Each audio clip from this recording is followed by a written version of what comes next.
Saya sebagai observer dari Ustadz Rian yang insya Allah akan mengadakan pembelajaran ya di kelas 12 F4 besok hari Senin.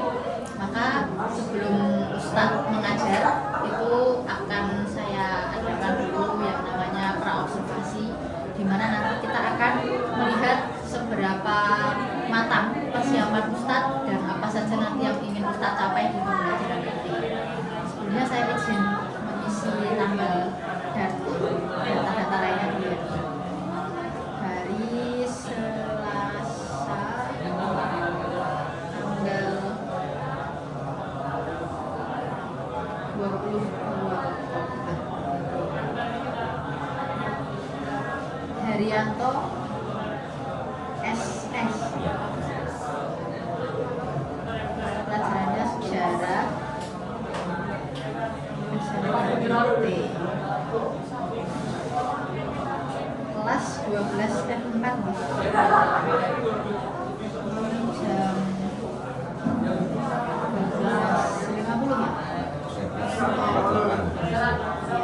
Oke. Baik Ustaz, besok materi pembelajaran yang mau Ustaz sampaikan ke kelas 12 F4 terkait apa? Ya, besok karena sudah menyelesaikan mengenai materi di materi selanjutnya kita akan maju ke babak selanjutnya, itu materi tentang Orde Baru atau masa pemerintahan Soeharto pada tahun 1968 sampai 99 itu sebelum Orde Baru itu ada terpimpin ya? Iya, terpimpin. Oke, baik. Itu kan terkait dengan sejarah pemerintahan bangsa Indonesia ya. Nah, tujuan pembelajaran yang ingin dicapai di pembelajaran Ustadz apa? Tujuannya yang pasti siswa itu pertama siswa bisa menjelaskan mengenai perkembangan kehidupan politik masa Orde Baru itu. Kemudian selain itu juga siswa bisa menjelaskan bagaimana kondisi politik waktu itu, terus kemudian kebijakan politik dari Presiden Soeharto itu seperti apa, serta yang paling penting ya dampak dari kebijakan itu semua yang diterapkan oleh Presiden Soeharto terhadap masyarakat waktu itu. Oke, jadi siswa dapat menjelaskan perkembangan politik terkait Orde Baru. Ada beberapa tujuan ya yang mau dicapai tadi ya. Oke, baik. Bisa tolong diulangi Ustadz menjelaskan perkembangan politik, terus Perkembangan politik Orde Baru, terus kemudian kebijakan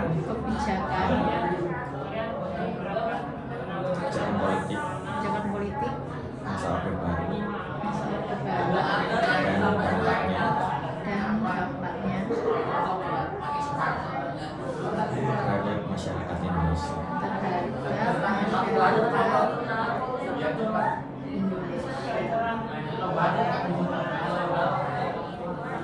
Nah, ketika guru itu menetapkan suatu tujuan pembelajaran, itu kan berarti ada hal-hal yang ingin dikembangkan di pembelajaran tersebut pada peserta didik seperti itu.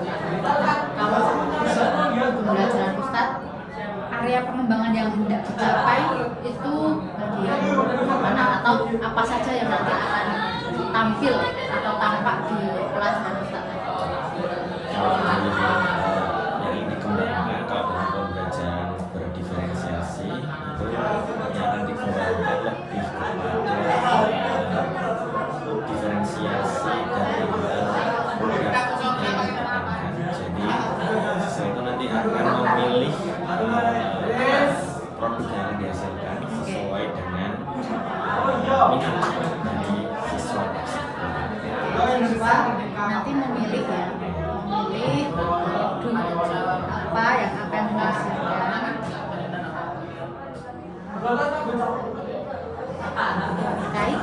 terkait mengenai materi itu. Jadi nanti pemaparannya ya jadi produk apa.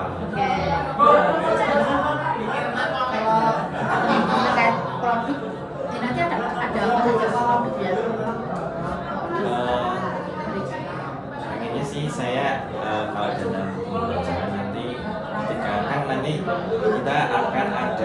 literasi dulu, Ya. literasi mengenai pembacaan materi. Terus nanti saya pengennya siswa itu menggunakan kembali hasil literasi mereka dalam suatu produk, bisa presentasi dalam bentuk PPT atau dalam bentuk apa namanya, kata konsep atau apa, mungkin produk-produk yang seperti itu. Oke, baik. Berarti berdiferensiasinya produk ya. Setelah itu ada lagi yang berkembang. Kalau dalam kompetensi sosial emosional itu lebih ditekankan pada relasi. Jadi nanti akan dibuat kelompok ya, bagaimana mereka memecahkan satu masalah dalam satu kelompok supaya bisa ini satu kelompok itu bisa memecahkan satu masalah. Oke, berarti terkait kesadaran sosial atau kemampuan berelasi ya. Karena nanti konsepnya tuh tugas kelompok, diskusi kelompok. Satu kelas dibagi menjadi berapa kelompok? Karena kebetulan jumlahnya itu sekitar 28 atau 6 ya kalau salah. Mungkin dibagi 4 atau 5 kelompok. Berarti ada 4 sampai 5 kelompok. Oke. Ada lagi selain berdiferensiasi dan PSI? Karena selanjutnya itu lebih kepada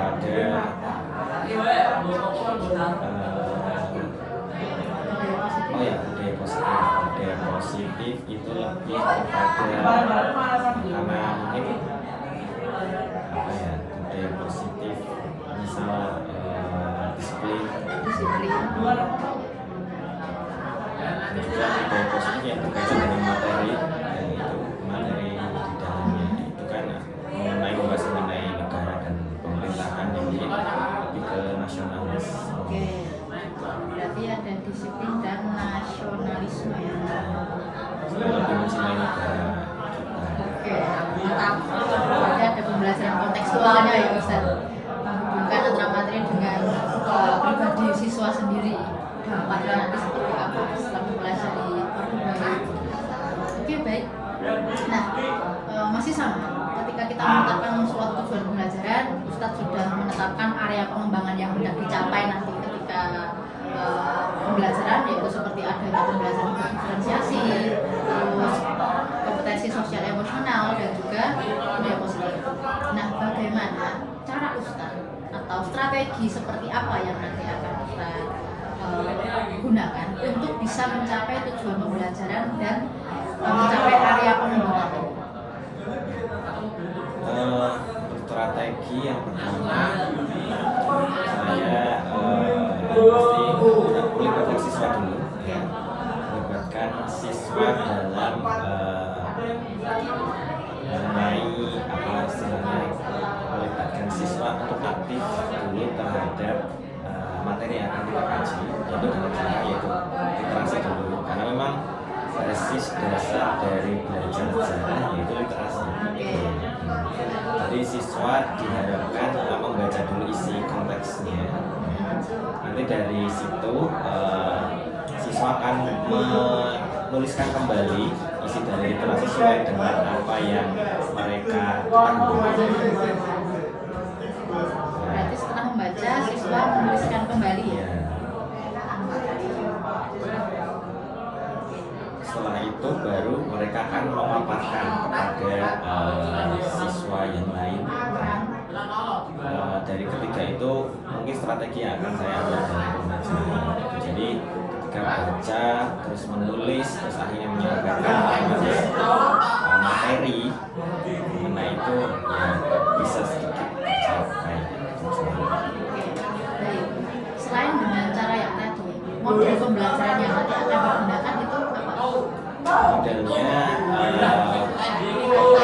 learning, tapi nanti akan saya sisipi sama game. Jadi saya dengan apa yang sudah saya buat di hobi, nanti setelah mereka paham literasi, untuk menguatkan kembali siswa mengenai materi tersebut, nanti saya akan memberikan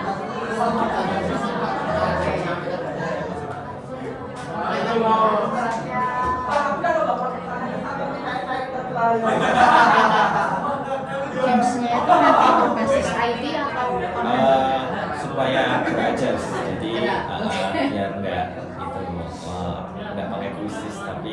pakai ya biasa model cerdas cermat. Oh, cerdas cermat. Dengan supaya anak-anak itu bisa gerak ya. Apalagi sekarang kan musimnya kemudian teknologi yang ini membuat orang malas bergerak, ini supaya anak-anak itu bisa bergerak. Berarti maksudnya melibatkan teknologi ya? Teknologi mungkin diolah aja pas kemakan gamesnya sendiri gitu nanti ada gerak. Itu ada di awal, tengah atau akhir pembelajaran? Mau mendekati akhir. Oh, jadi pas anak-anak lagi udah capek-capeknya, ya fresh lagi, digerakkan. Oke, baik. Jadi sudah saya terima penjelasan Ustadz terkait apa yang akan Ustadz lakukan besok hari Senin ya, yaitu materinya tentang pemerintahan Orde Baru. Gimana tujuan pembelajarannya, yaitu siswa dapat menjelaskan perkembangan politik terkait Orde Baru, kebijakan pemerintah di masa Orde Baru, dan dampaknya terhadap masyarakat Indonesia. Ustadz akan mengembangkan hal-hal seperti pembelajaran berdiferensiasi, yaitu menekankan pada diferensiasi produk, lalu KSE-nya terkait dengan kesadaran sosial, yaitu kemampuan berelasi, dan budaya positif yang ingin Ustadz tanamkan pada diri anak-anak melalui pembelajaran ini, yaitu disiplin dan nasionalisme. Lalu Ustadz akan meraih tujuan dan mencapai area pengembangan itu dengan cara melibatkan siswa untuk aktif terhadap materi yang dikaji melalui literasi. Lalu setelah siswa membaca, mereka diminta untuk menuliskan kembali apa yang sudah mereka dapatkan dari pelajaran ini. Terus mereka akan memaparkan kepada siswa yang lain terkait pengetahuan yang mereka dapatkan lewat proses membaca tadi. Dan Ustadz juga akan menggunakan model pembelajaran creative learning yang nanti juga akan disisipkan games gitu ya. Baik Ustadz, semoga besok Senin pembelajarannya berlangsung sesuai dengan harapan, lancar, dan tujuan pembelajaran juga tercapai seperti itu. Mungkin cukup itu dulu ya. Besok kita akan ketemu lagi di kelas. Saya akan mengobservasi Ustadz selama pembelajaran, dan nanti setelah observasi kita akan ketemu lagi di sesi percakapan pasca observasi kelas. Baik, terima kasih Ustadz Rian. Semoga sukses besok ngajarnya. Wassalamualaikum warahmatullahi wabarakatuh.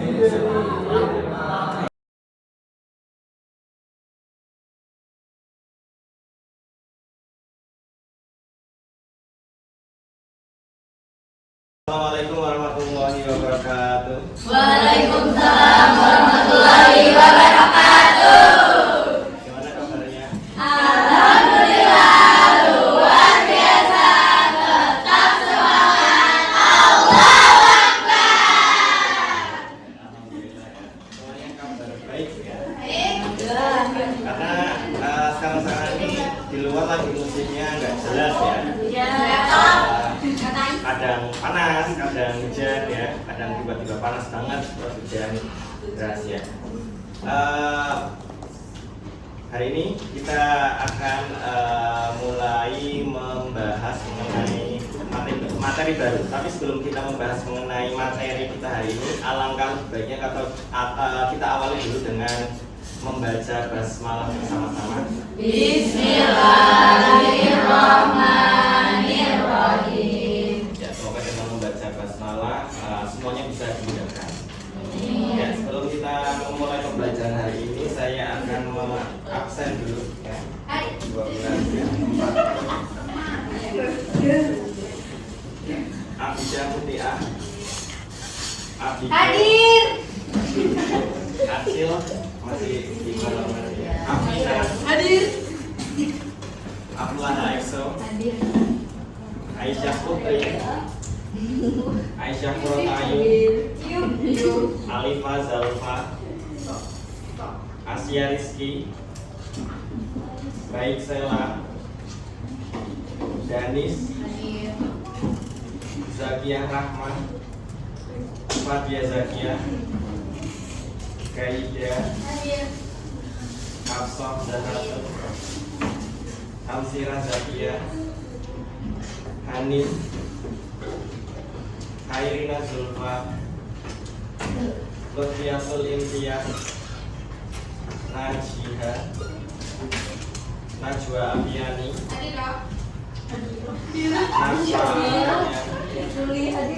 Najwa Zakiatul, Izin, Raihana Yuna, Safira, Salwa Abita, Sabira Hana, Zahi. Ya. Yang sakit 2 orang ya. Ya semoga bisa sembuh. Amin. Ya. Hari ini kita akan mempelajari mengenai materi baru ya. Tapi sebelum kita mempelajari materi baru, saya akan sampaikan dulu mengenai capaian pembelajaran atau apa yang harus dicapai di materi ini, gitu ya. Dan juga capaian untuk kelas 12 ini terutama ya. Capaian untuk kelas 12 atau fase F ya. Nah, fase F atau kelas 12 itu diharapkan mampu mengembangkan konsep dasar sejarah untuk tujuannya adalah mengkaji peristiwa sejarah, baik itu peristiwa sejarah dalam negeri maupun luar negeri atau peristiwa global, gitu ya. Selain itu juga melalui literasi, terus kemudian diskusi, kunjungan langsung ke tempat sejarah, diharapkan peserta didik, gitu ya, mampu menganalisis serta mengevaluasi berbagai peristiwa sejarah, ya. Dan itu kemudian dikaitkan dengan peristiwa sejarah yang ada di Indonesia, seperti yang kemarin sudah kita pelajari, mempertahankan kemerdekaan, kemudian pemerintahan demokrasi liberal kemarin juga sudah kita pelajari, kemudian demokrasi terpimpin yang baru saja kita selesaikan, dan yang terbaru itu adalah pemerintahan Orde Baru, dan yang terakhir itu adalah pemerintahan era reformasi. Jadi itu adalah capaian pembelajaran untuk kalian ya, kelas 12 atau fase F. Nah, untuk tujuan pembelajaran hari ini ya, di materi ini diharapkan kalian itu bisa mampu menjelaskan perkembangan kehidupan politik ya di masa Orde Baru atau di masa pemerintahan Soeharto, serta menganalisis mengenai dampak-dampak kebijakan ya, kebijakan yang diterapkan oleh Presiden Soeharto waktu itu ya, terhadap masyarakat Indonesia. Jadi kalian bisa menjelaskan dan juga menganalisis mengenai hal-hal tersebut. Nah, itu tujuan pembelajaran dan capaian. Nah, untuk manfaat yang kita peroleh ya, ketika kita mempelajari materi ini, apa yang kita dapatkan? Manfaat duniawi ya. Yang pertama, memberikan pemahaman ya mengenai akar masalah yang relevan, dan kita bisa mencari solusi yang tepat, gitu ya. Kemudian yang kedua, menghindari pengulangan kesalahan ya. Jadi sejarah itu tujuannya bukan untuk dilupakan, melainkan sebagai pembelajaran. Jadi apa yang ada di zaman dulu, baik itu kesalahan ya, itu bisa kita perbaiki di zaman sekarang. Kemudian menghargai demokrasi. Kita tahu bahwa Orde Baru dari segi demokrasi mungkin ada tapi tidak nampak, gitu ya. Jadi diharapkan kita lebih menghargai demokrasi sekarang ini. Terus yang selanjutnya, memperkuat identitas nasional ya. Diharapkan nanti setelah kita mengetahui mengenai pemerintahan Orde Baru, kita lebih mencintai lagi ya bangsa kita ya, dengan sejarah-sejarahnya dulu ya. Kita bangga sekali dengan identitas nasional bangsa. Kemudian meningkatkan kritis ya. Mempelajari Orde Baru mendorong kita untuk berpikir kritis dan tidak mudah terpengaruh oleh propaganda. Propaganda itu bisa dikatakan seperti hasutan gitu ya. Karena memang di masa itu propaganda di masa demokrasi atau di masa Soeharto ya, itu sangat banyak sekali. Nah, kemudian manfaat secara ukhrawi ya, meningkatkan keimanan ya. Kenapa meningkatkan keimanan? Karena segala sesuatu yang terjadi itu ya secara langsung diatur oleh Allah Subhanahu wa taala. Jadi kita lebih menguatkan lagi terhadap iman kita. Kemudian membandingkan menumbuhkan rasa syukur. Nah, rasa syukur ini kita harus lebih bersyukur lagi hidup di zaman sekarang, karena kita nggak tahu ya seperti apa di zaman dahulu ya keadaan yang terjadi. Jadi dengan kemudahan sekarang kita harus bersyukur. Kemudian cinta tanah air juga merupakan bagian dari iman, karena ada pepatah atau apa ya istilahnya ini, hubul waton minal iman ya. Jadi cinta tanah air itu sebagian dari iman. Jadi tidak hanya kebersihan saja yang merupakan bagian dari iman, tapi juga cinta tanah air merupakan bagian dari iman. Nah, itu adalah beberapa manfaat, kemudian tujuan pembelajaran dan capaian mengenai pembelajaran sejarah hari ini. Nah, kita lanjut ke materi. Hari ini kita akan mempelajari apa? Orde baru. Orde. Dan kalau kemarin kita belajar mengenai orde lama. Nah, sekarang orde baru. Nah, sistemnya seperti apa? Ya, apakah ada pembaharuan? Nah, tapi sebelum kita masuk ke materi, kita lihat dulu gambar ini. Apa ini? Gambar apa? Biasanya ada di mana? Di truk ya, di truk. Kalau kalian lewat jalur Pantura ya, ada beberapa truk yang kemudian di samping atau di belakangnya itu terdapat gambar ini. Ada yang tahu artinya apa? Enakan zaman kuno. Itu menyiratkan bahwa seolah-olah ya di zaman Soeharto itu enak. Kenapa enak? Ya. Ada yang tahu? Murah. Selain itu apa? Apa? Mulai ya. Katanya apa? Kata orang tua dulu kenapa? Murah ya. Ya, bisa dikatakan jadi seolah-olah itu ingin membandingkan ya antara zaman sekarang dan zaman di masa Soeharto itu lebih enak dibanding zaman sekarang. Jadi seolah di zaman ini tuh merupakan ya kita berganti zaman malah menyesal gitu ya. Nah, memang di zaman Soeharto ini bisa dikatakan zaman yang enak karena waktu itu bisa dikatakan pemerintah Soeharto bisa membalikan keadaan waktu itu. Dari yang dulunya hiperinflasi sekitar 600%, waktu itu inflasi yang mencapai 600%, itu kemudian di tahun 1970-an berhasil dibalikan ya, sehingga kita akhirnya bisa mulai menata ekonomi kita ya.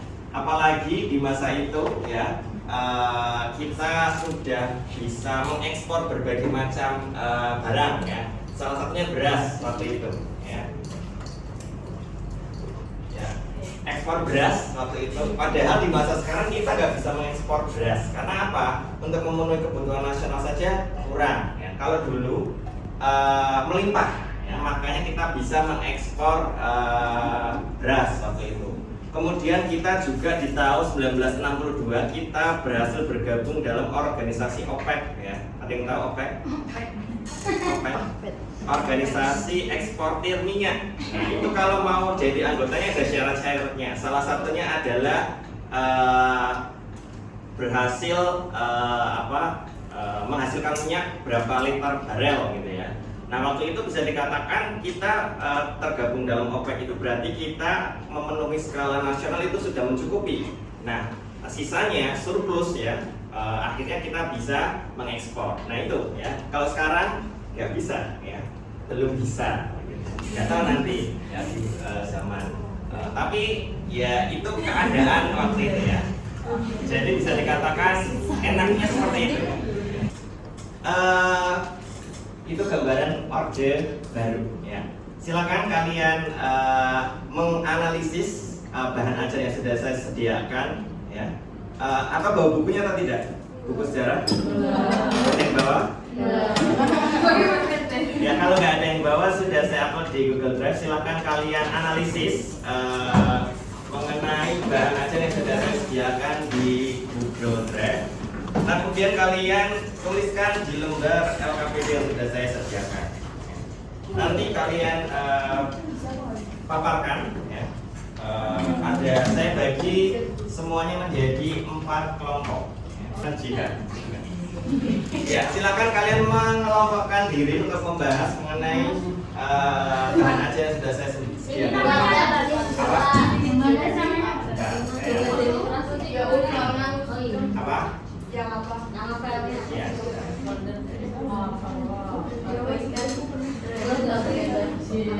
sambil saya cek lagi, silakan mengelompokkan diri. Ya. Oke. Oke, guys.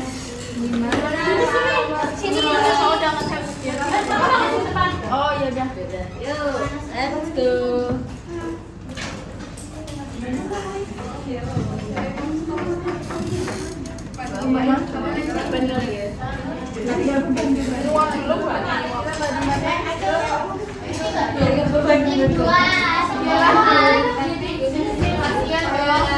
Udah kecewa sama kita.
PDF ya. Ya, saya kasih waktu sampai jam 8:30 ya. Iya kan, cuma pertanyaan dua pertanyaan.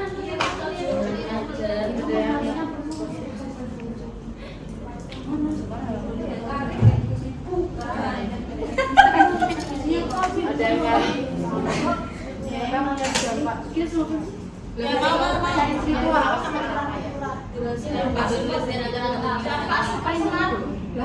kalau nggak cukup bisa di belakangnya.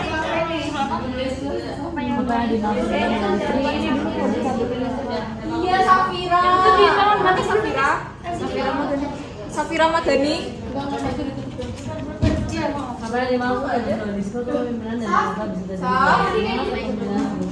Itu pencet.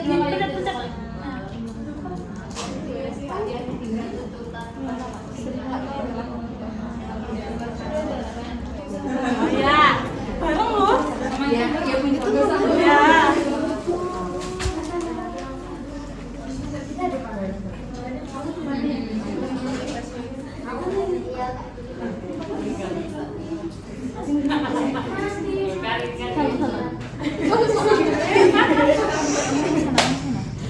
Ini mau buat lintas.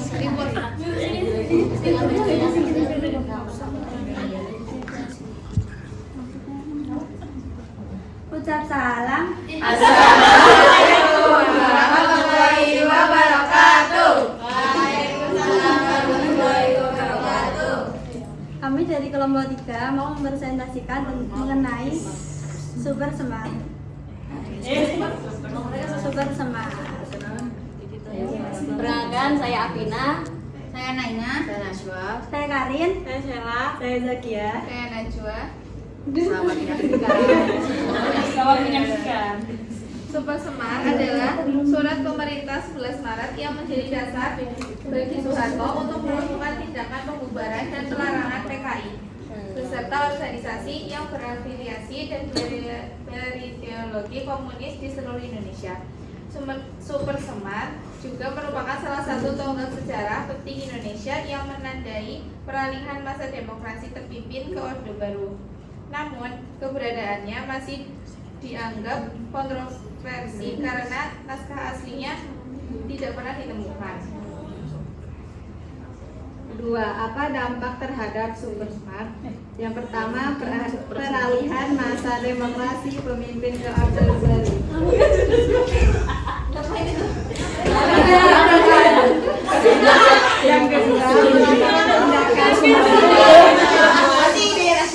Yang kedua, melakukan tindakan pembubaran dan larangan PKI beserta organisasi yang berafiliasi dan berideologi komunis di seluruh Indonesia. Berbuat gerak. Gerak. Balik kanan bubar, jalan.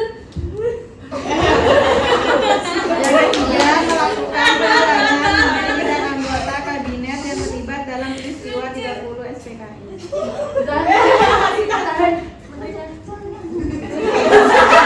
Yang keempat, hilangnya pengaruh klub timur.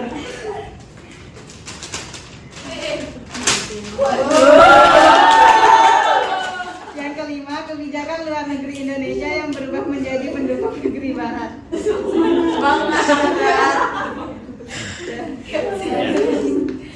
Sekian dari kami. Minggu pagi makan soto. Wassalam.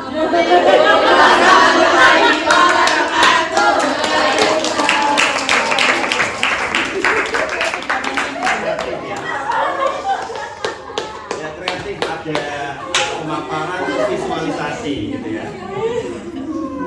Ya nanti bisa dicoba untuk kelompok yang lain ya. Untuk menguatkan lagi materi hari ini ya, silakan kalian bisa pelajari apa yang ada di bahan ajar. Nanti kita buat permainan, saya buat permainan. Silakan kalian pelajari. Per kelompok ya. Silakan kalian bisa buka bahan ajarnya kalau yang ya. Kita buat permainan kelompok 1 di sini, kelompok 2 di sini, kelompok 3 di situ, kelompok 4 di sana. Ya. Enggak, itu anak-anak baris ya, silakan. Nanti ada yang punya silakan iya. Nanti bisa buka laptop sambil buka laptop. Ada kelompoknya di sini lengkap ya? Atau kelompok 1 di sini silakan berbanjar ke belakang sana. Kelompok 2 berbanjar ke belakang. Ya. Berdiri dulu nanti. Ya, dengarkan pertanyaannya. Nanti kalian estafetkan. Siap-siap? Siap. Kelompoknya. Siap. Insyaallah siap. Yang gampang. Masyarakat menuntut penyelesaian masalah terjadi dari perbedaan sikap. Nah, semua elemen ini tergabung dalam satu wadah yang disebut apa? Jadi berbagai elemen masyarakat menuntut penyelesaian masalah mengenai masalah kepemimpinan Soekarno. Nah, semua elemen ini tergabung dalam satu wadah yang disebut. Sudah? Saya tuan. Coba Bapak. 1. Cepat siap. Siap? 2, 3. Silakan diestafetkan. Satu semua siapa satu-satu? Ya satu-satu dong.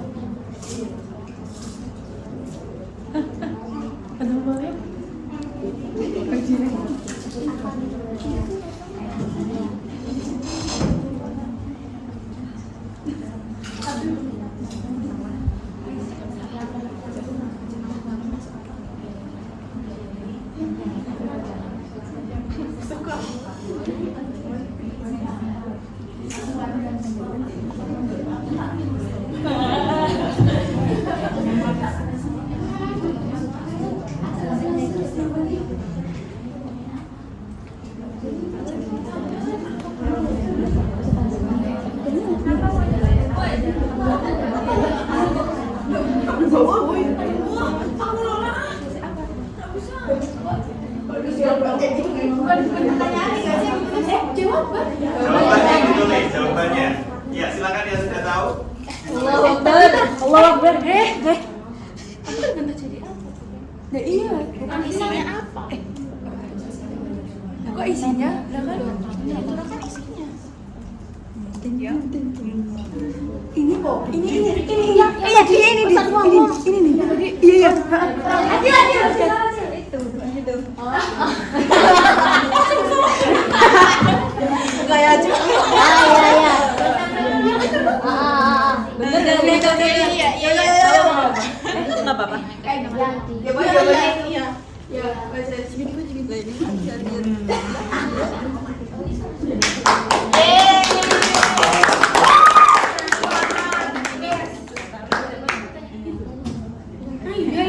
Buka dulu coba.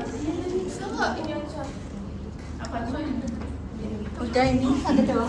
Kita ada pertanyaannya. 3. Ini kalau rolanya di tengah. Ini coba.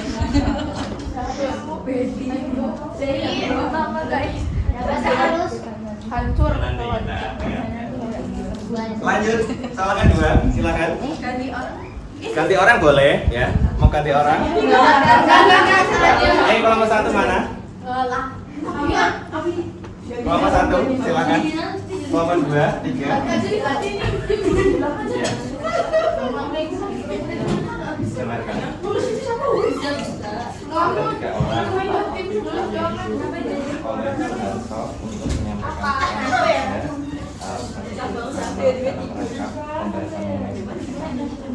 siapakah nama orang-orang yang diutus oleh Soeharto. Sudah? Ya, silakan.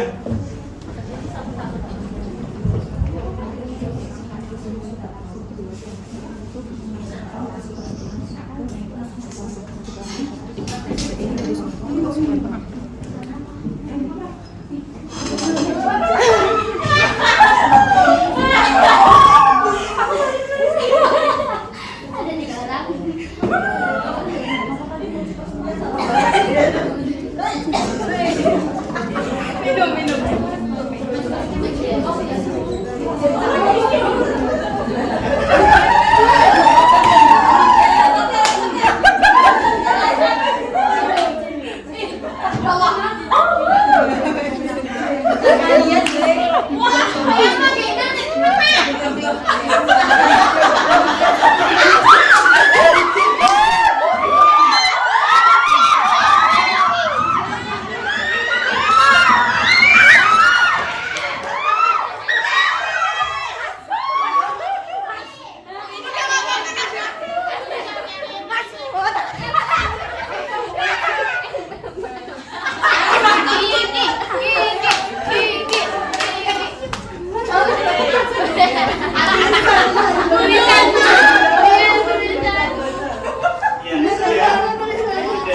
Caranya gimana sih? Dua, satu selesai. Kita lanjutkan pembahasannya. Tadi elemen masyarakat yang menuntut, ya, menuntut. Jadi ada mahasiswa, ada guru, ada masyarakat. Ya. Nah, semua masyarakat itu tergabung dalam satu wadah. Nah, berbagai elemen ini namanya apa? Yang kelompok 1 Tri Tuntutan Rakyat. Nah, ini hasilnya. Nah, wadahnya itu apa? Namanya adalah Front Pancasila. Jadi yang betul ini kelompok 2 Front Pancasila. Kemudian kelompok 3 kelompok 4 Front Pancasila. Ya. Tri Tuntutan itu hasilnya dari protes Front Pancasila. Kemudian yang kedua, waktu itu 3 orang yang diutus oleh Presiden Soeharto untuk pembicaraan mengenai mengamankan situasi, dan hasilnya itu adalah Super Smart.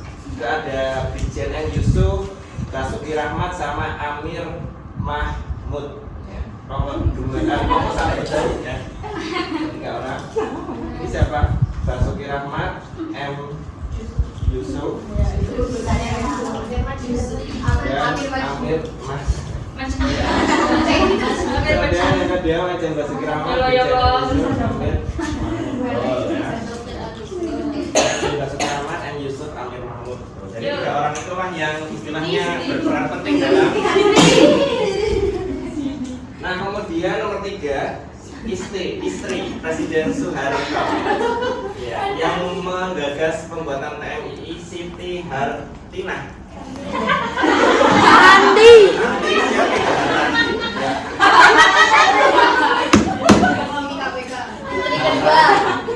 Kayak nama Ustazah Hartanti. Ustazah Tanti ya.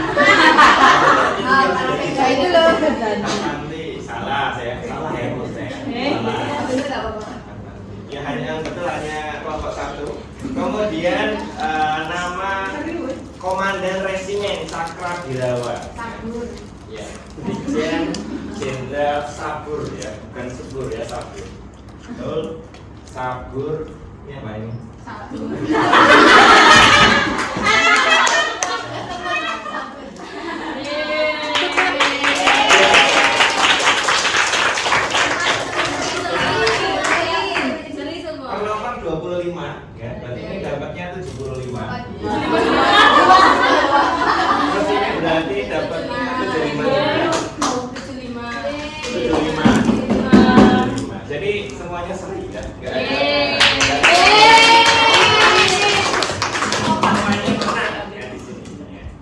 Ada yang ditanyakan mengenai materi kita? Tidak.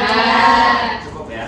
Jadi Orde Baru itu adalah sebuah peristiwa yang bisa dikatakan menjadi hal yang penting bagi kita untuk kita pelajari. Karena dari situ kita mau tahu pemerintah itu seperti apa, keadaan itu seperti apa. Nah itu saja yang bisa saya sampaikan. Untuk minggu depan kita akan membahas masih di masa Orde Baru. Kita bahas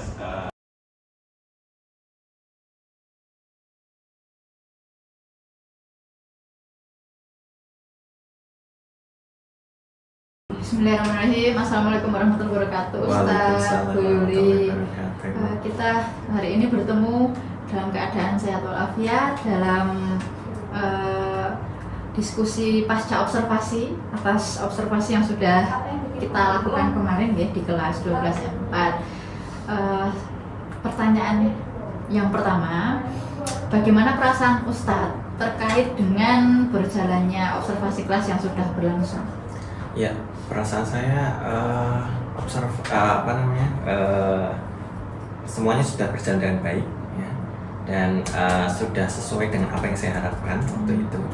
Dan memang model pembelajaran yang saya ambil itu juga sudah bisa mengaktifkan siswa ya.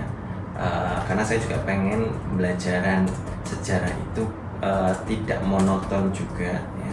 Jadi siswa itu kemarin dalam pembelajaran sudah aktif gitu, itu aja sih. Oke, baik. Berarti sudah merasa berjalan dengan baik ya, seperti yang diharapkan. Lalu selanjutnya bisa diceritakan kembali Ustadz terkait area pengembangan apa yang sudah Ustadz lakukan di dalam kelas dan langkah-langkah atau tahapan-tahapan apa yang sudah Ustadz lakukan di dalam kelas. Ya, area pengembangannya yang pertama meningkatkan siswa secara intelektual ya, itu dengan ya meningkatkan daya kritis siswa, analitis gitu. Kemudian area yang kedua itu adalah meningkatkan literasi dari siswa tersebut, serta dari kemampuan sosial emosional itu adalah kerjasama, terjalin relasi antar siswa yang satu dengan yang lainnya, dan itu terlihat dalam kelompok. Untuk untuk tahapan-tahapannya itu ya, yang pertama saya merancang modul ya, secara lengkap sesuai dengan kebutuhan siswa. Kemudian yang kedua menyusun LKPD yang sesuai dengan kemampuan siswa. Oke, berarti area pengembangan yang Ustadz terapkan itu terkait dengan meningkatkan daya kritis siswa, daya analitis siswa, literasi, terus juga KSE-nya ada kerjasama ya, keterampilan berelasi seperti itu. Lalu langkah-langkahnya juga terkait dengan merancang modul secara lengkap dan juga memberikan LKPD kepada siswa sesuai dengan materi yang diajarkan. Oke, baik. Yang selanjutnya, materi apa yang dianggap sulit oleh siswa berdasarkan observasi yang sudah dilakukan kemarin? Ya, materi yang menurut saya anggap sulit ya bagi siswa itu adalah materi-materi yang memerlukan daya analisis yang cukup mendalam. Salah satu contohnya itu adalah G30S. Itu juga perlu pendalaman dan analisis yang benar.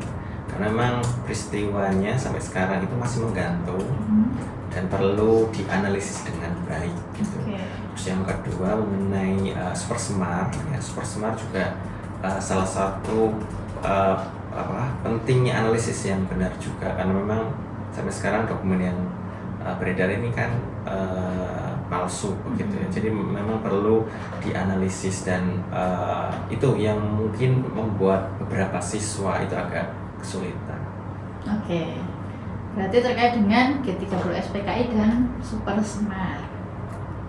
Nah, setelah Ustadz melakukan observasi kemarin, kompetensi apa yang dimiliki siswa setelah mengikuti pembelajaran sesuai dengan harapan? Ya, kompetensi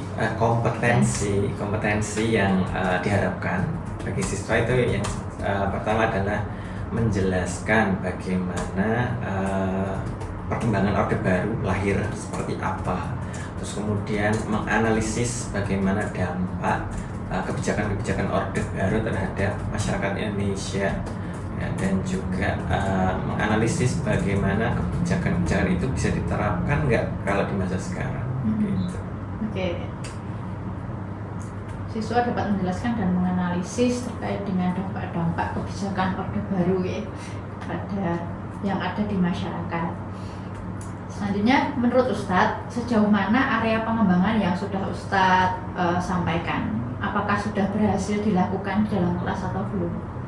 Menurut saya sudah, sebagian besar sudah, ya, siswa sudah bisa dilihat ya, dari pemaparan yang mereka paparkan, dari presentasi yang mereka lakukan, terus dari kerja kelompok itu terjalin juga sudah baik. Jadi area pengembangan yang perlu dikembangkan, terus kemudian literasi juga menjelaskan kembali apa yang mereka baca itu juga sudah nampak dari kelas, di dalam kelas gitu. Oke. Berarti sudah nampak area pengembangannya ya.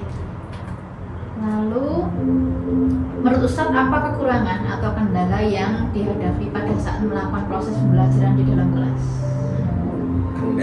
Kendalanya yang pertama yaitu sebagian siswa masih istilahnya pemahaman mereka dalam proses analisis mengenai satu masalah itu kurang. Jadi itu yang perlu dipecahkan, kendalanya diatasi, dan untuk mengatasinya ya dengan cara pendampingan, kemudian memberikan sumber-sumber belajar yang bervariatif ya, dan juga melakukan istilahnya mungkin kalau yang nggak paham bisa bertanya dengan temannya, seperti itu. Oke, baik. Selanjutnya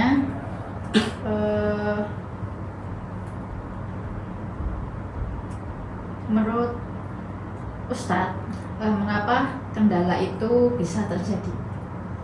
Ya mungkin karena sebagian siswa-siswa itu punya proses penyerapan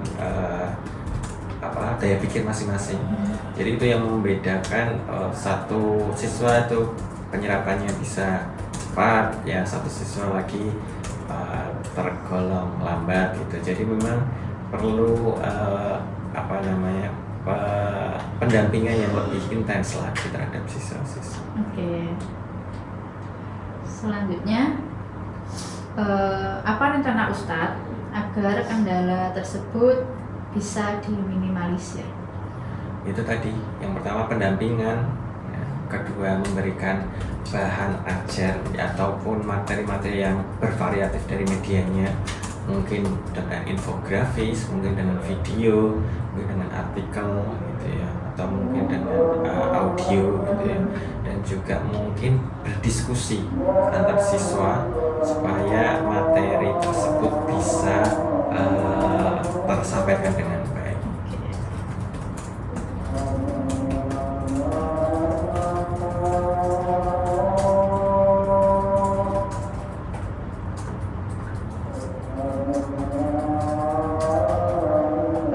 Kira-kira kapan Ustadz akan melakukan perubahan dengan rencana yang sudah Ustadz sampaikan tadi? Ya, untuk perubahan ini mungkin bertahap, jadi tidak langsung berubah total, tapi bertahap dengan memperhatikan berbagai kondisi termasuk siswa di dalamnya. Nah, perubahan itu bisa dimulai dari pertemuan selanjutnya, terus kemudian selanjutnya lagi, jadi terus dengan melihat kondisi siswa, pertumbuhan ke siswa. Oke, berarti yang Ustadz akan lihat itu nanti lebih ke bagaimana kondisi siswa, kemampuan siswa per kelas gitu ya. Oke,